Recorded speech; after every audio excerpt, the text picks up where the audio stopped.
రాజన్న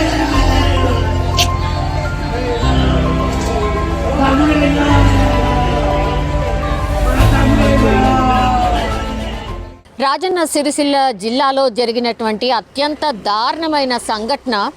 ఎందుకంటే 10వ తరగతి విద్యార్థి 10వ తరగతి చదువుతున్నాడు, ఆయన ఉరి వేసుకొని చనిపోయాడు. బట్ రీజన్ తెలిస్తే మాత్రం నిజంగా ఎవరికైనా సరే ఒక రకంగా కోపం వస్తుంది, లేదంటే జాలి వస్తుంది, లేకపోతే ఎందుకు ఇట్లా పిల్లలు ఇట్లా తయారైనరు అనేది కూడా మనకు అనిపిస్తూ ఉంటుంది. ఎందుకంటే ఈ పిల్లాడికి చెడు వ్యసనాలు అలవాటయ్యాయి. అంటే ఒక 6 months బ్యాక్ యాక్చువల్లీ సిగరెట్ తాగుతూ వాళ్ళ తల్లిదండ్రులకు కనిపించడం జరిగింది. సో ఊరు ఇది ఎగ్జాక్ట్లీ ఎక్కడ అంటే కోనరావుపేట మండలం సుద్దాల గ్రామానికి చెందినటువంటి ఈ అబ్బాయి పేరు వచ్చి శ్రీనివాస్. ప్రస్తుతం 10th క్లాస్ చదువుతున్నాడు. అయితే 16 years అతను. సో సిగరెట్ తాగేసరికి అది తండ్రి కంటపడ్డాడు. సో తండ్రి ఇట్లా ఎంతవరకు కరెక్ట్ మనకు తెలుసు కదా. సో ఇట్లా ఎస్పెషల్లీ మగపిల్లలు అండ్ 16 ఏట ఉన్న మగపిల్లలు ఒక్కసారిగా ఈ సిగరెట్ తాగడం ఏంటి అనేది ఎవరైనా తల్లిదండ్రులు కొంచెం తిడతారు, మందలిస్తారు. కొన్ని టైమ్స్ అయితే 10th క్లాస్ విద్యార్థి కాబట్టి మేబీ 1-2 దెబ్బలు వేసినా కూడా పెద్ద ఆశ్చర్యం లేదు. ఇక్కడ ఏం జరిగిందో మనకు తెలియదు. బట్ తండ్రి కోపంతో యాక్చువల్లీ నువ్వు ఇది కరెక్టా, 10వ తరగతి చదువుతున్నావు, సిగరెట్ తాగడం ఏంటి అని కొంత గట్టిగానే మందలించాడు.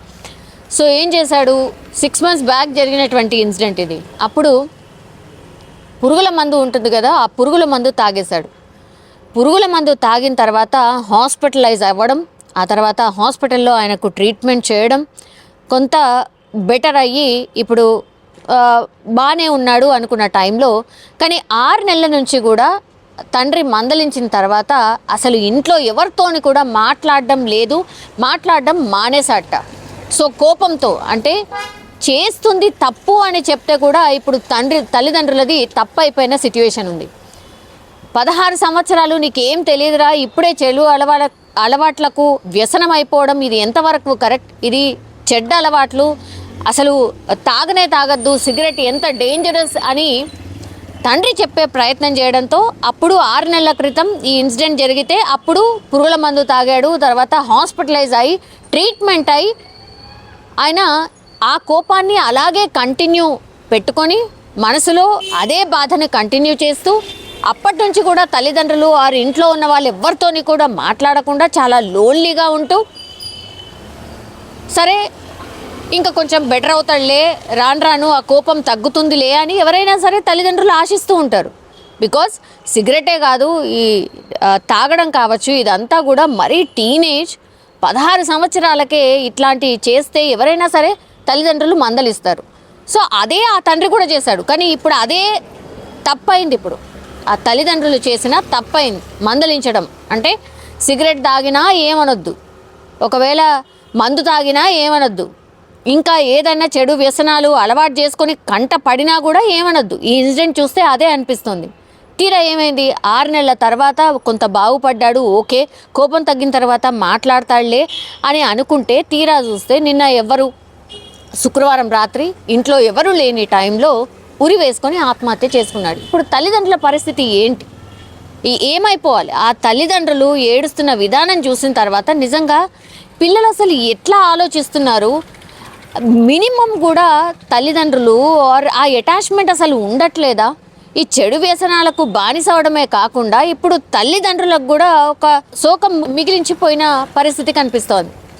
సో పిల్లలు తెలియకపోతే కనీసం వినాలి, వినకపోగా మాట్లాడడం మానేయడం, ఫస్ట్ టైం సూసైడ్ అటెంప్ట్ చేస్తే కాపాడుకొని కొంతవరకు వాళ్ళు పాపం గెట్ ఆన్ అవుతున్న టైంలో ఎగైన్ ఎవరు లేని టైంలో ఆయన సూసైడ్ చేసుకున్నాడు. ఇప్పుడు ఏంటి అసలు, అంటే ఆయనను అంత కంటికి రెప్పలా కాపాడుకొని బాగు చేసుకొని, మనకు తెలుసు అట్లాంటి ఇన్సిడెంట్స్ చేసిన తర్వాత ఇక కోపపడడం మానేస్తారు, వద్దు నాన్న ఇట్లా బుదిరికించడం స్టార్ట్ చేస్తారు.